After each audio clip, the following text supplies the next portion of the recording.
Once upon a time, in a small village nestled between rolling hills and a sparkling lake, there lived a young boy named Ahmed. Ahmed was known throughout the village for his exceptional skills in crafting beautiful wooden toys.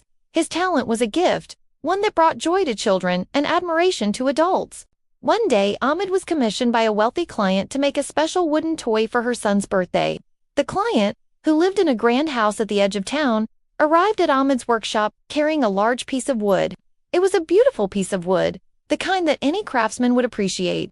"I want you to make a toy for my son out of this very wood," she said to Ahmed. "Be sure to make it special as it is his birthday." Ahmed accepted the commission and promised to deliver the finest toy he could make. He began his work with the precision and care that had become his hallmark.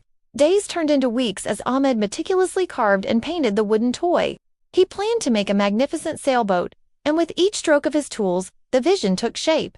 But as fate would have it, just a few days before the deadline, disaster struck. While working on the sail of the boat, Ahmed accidentally broke the valuable piece of wood that the client had given him. In a panic, he searched for a piece of wood that looked similar to the broken one. He found a piece in his own collection and secretly replaced the broken piece with it. The client came to collect the toy on the agreed-upon day, and as Ahmed handed it over, he couldn't help but feel a sense of guilt. He had compromised his integrity, and he knew it. Days went by, and Ahmed tossed and turned in his bed, unable to sleep. The weight of his lie pressed heavily on his chest. Finally, he decided to confess the truth to the client. He wrote her a letter explaining what had happened and left it on her doorstep. When the client read the letter, she was surprised, but instead of being angry, she was moved by Ahmed's honesty.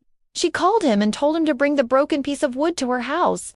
Upon hearing his confession, she not only paid him the full amount for the toy, but also gave him an additional sum for the trouble he had gone through.